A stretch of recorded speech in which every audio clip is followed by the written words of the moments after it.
Hello everyone, and welcome to our lecture for week 2. This of course is going to cover chapter 3 from your textbook, which is the cost theorem. So as usual, we'll have some learning objectives. Basically we want to learn about the cost theorem, what that cost theorem actually states, or what it means. We want to learn about something called transaction costs and efficient rules. I'm going to do that through the textbook, of course, but if you are willing to go back and look at the original article where these things were discussed, you can find that in the Journal of Law and Economics in this volume from 1960, volume 3 on page 1, from Ronald Coase, of course, the problem of social cost. So this is one of the most cited actually articles in law relating to this idea of what came to be known later on as the cost theorem. All right. So we're going to start with an example, and the example is given to you on page 13 of your course book, of your textbook, and it basically talks about a situation where there's a factory, and the factory has in its vicinity 5 residents. So that's the whole universe. Everything that we're going to talk about is simply this factory and the 5 nearby residents. Now there's a problem where there's smoke that comes out from this factory, and the smoke basically damages the washing that's outside. Okay, so as you can see in this depiction, there's a factory and the smoke is reaching these 5 residents and it's damaging the laundry or the washing that's hung outside. Alright, so what do we want to do in this example? Okay, so we want to look at what would be the efficient course of action to rectify the problem with damaging this laundry. Okay, so the starting point is to say that there is no corrective action. So if we don't do anything, what's going on? Okay, so we're going to assume, as we said in economics, we're going to make assumptions. So we're going to assume that each of these 5 residents is going to suffer a certain amount that's calculated in dollar terms, which is $75 in damages from the smoke. So every resident has this washing outside and it's being damaged because of this smoke, and the amount that they will suffer is that much. Okay, don't worry too much about in what period of time, or just assume that this is sort of the net present value of all of their damages, right? We're not going to talk about those things like net present value and so on in this course, so it will always going to be kept really simple, because we really want to understand the concepts behind the economic concepts and how we can apply them to the legal rules. So all we're saying now is that there is this damage for that accrues to each resident, and that the total of that damage is 375. So this is the total damage from the smoke. So eliminating this damage now, if you can do something, this is with no corrective action, right? This is what we're talking about with no corrective action. But if you can do something to correct this, then that would be the benefit of that action. So the benefit is that you are going to save yourself that amount of damages, which is $375. Okay, so if we do an action that stops this smoke from damaging this laundry, then you would have benefited from that action by that amount. But of course every action has a cost. Every action has a cost. Okay, so this is where we're going with this now. The total benefit from eliminating the smoke is 375. Okay, the total benefit from eliminating the smoke would be saving ourselves this damage, which is 375. All right. Now there are 2 options we can eliminate this smoke with. Okay, so now we're going to take action. Okay, so which one should we take? There are 2 options. First, you can have a smoke screen. Okay, so you can just install a smoke screen at the factory, at the chimney. Alright, so we can have a smoke screen, and that's going to cost us $150. So we're going to call this our option 1. Okay, now the other option is that the residents actually can do something, which is what? They can buy an electric dryer. So instead of having their laundry outside, they can bring the laundry inside, which means that the smoke will not be able to damage that laundry, and that would cost each one of these residents for one dryer $50. Okay, so the question we are asking ourselves is, which is the efficient option? Which of these 2 options is the efficient option? as we said, everything of course starts from the definitions. So if you remember, we said about efficiency. What is efficiency? Our definition from last lecture, from week 1. We said efficiency is simply the total cost minus the total benefit. Actually, it should be the other way around. Alright, so we said efficiency is our total benefit minus total cost, also known as net benefits, net total benefits. Alright. Now, how do we calculate this? We do know already the total benefit, right? We said the benefit from eliminating all of this damage is $375, which is the damage that you'd incur if actually you don't do anything. Okay, that would be your total benefit, 375. Now the total cost is different for each option. Option 1 has a total cost of $150. This is where you have the smoke screen, or you can buy the dryer, and for all 5 residents, the dryer, when you buy the total cost of buying the dryers for the 5 residents would be $250. Okay, so the efficiency of these 2 options is going to then look as follows. Option 1 is going to be $375 minus $150, which is $225, and option 2 would be $125. So you can see that the first option will give you more efficiency, because you're going to save more of the benefit that will come to you. It's exactly the same benefit, so why would you pay more to get that benefit? That's the idea. So the more efficient outcome, or the more efficient option, would be of course option 1. So far so good. So this is what we want to start with, to identify what would be the best option to eliminate the damage. Okay, but that's not yet what we are really after. Now we're gonna ask ourselves, this efficient option, i.e. installing the smoke screen, which is option 1, is this option gonna result if we design our legal system? This is where the legal system comes in. If we design the legal system such that we assign the right to clean air to the residents, would this efficient option result out of that law? So if the law says that the residents have a right to clean air, so if the factory still generates that smoke, then that means they will have to compensate the residents. But why? Because the residents have a legal right to clean air. And if they don't have that clean air, you will be found liable and you will have to compensate them.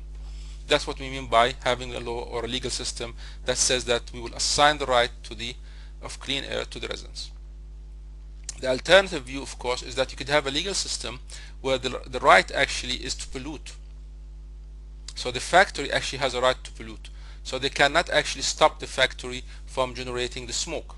So these are the 2 options. You either give this right to the residents, so the residents will have clean air, or you give this right to the factory, so the factory would actually continue to pollute by generating the smoke. So which one of these, if we design our legal system under 1, so assign it to the residents, or assign it to the factory, which one of these would result in the efficient option of installing the smoke screen? So if the law says that the residents have the right, will the factory install the smoke screen? Or if the law says that the factory has the right to pollute, will the factory install the smoke screen? Or would it be installed in other ways? So this is what we want to look at. Alright.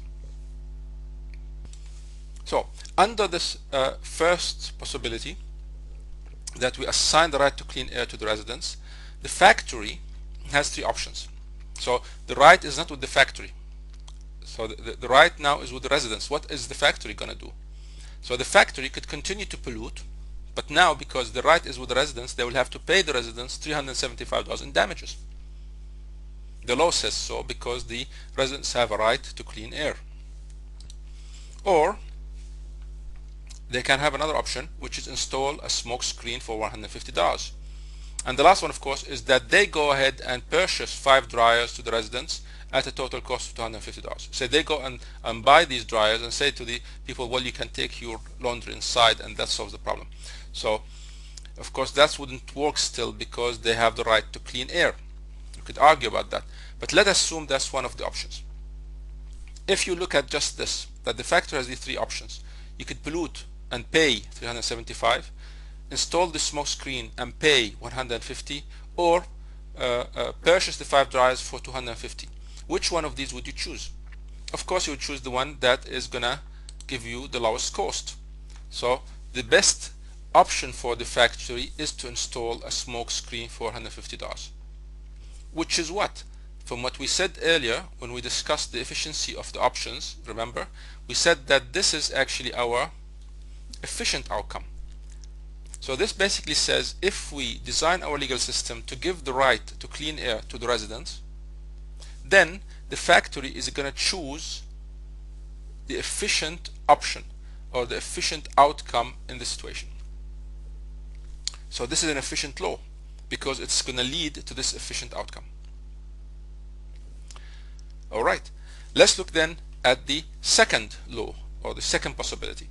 To assign the right to pollute to the factory, again the residents would have three options. Suffer the $370. Now they will have to suffer it because the law does not actually say that the factory has to compensate, because the factory has the right to pollute. Okay, so they will suffer $375, or they can organize themselves. So they come in together and talk to each other and say, okay, how about we just chip in, all 5 of us, and buy this smoke screen for the factory and install it for $150. Or the third option, of course, is that each one of them would purchase their own dryer, and the total cost is going to be $250 to the residents in total. So again, which one of these options do you think that the residents as a collective, as the group of 5, which one of these do you think is the most attractive to them? So again, it is the $150, which is what we said is the efficient outcome. So again, we find that the second possibility is exactly the same as the first possibility, both of which are gonna simply lead to the same efficient outcome. So whether you actually assign this property right, if you will, to the residents, or whether you assign this property right to the factory, it doesn't really matter. Either way, you are going to still end with the efficient outcome, which is super, right? And which is counterintuitive, because it simply says that it doesn't matter what laws you have. At least looking at this example, it doesn't matter whether you give the right to the residents or you give the right to the factory. Either way, you'll still end with the efficient outcome. So there's like a potential, so it's or the gravity, if you will, it just goes there. Wherever you start from, whether you give the right to pollute or you give the right to clean air, eventually you'll end up with the efficient outcome. Okay. Now we assumed something again in the previous analysis, and we said something about residents organizing. Especially here, we said that the residents are going to organize and buy a smoke screen for the factory for $150. So when we did that, which led us to the efficient outcome, we really assumed that these residents can organize and negotiate with the factory. Okay, and this is what costs referred to as zero transaction costs.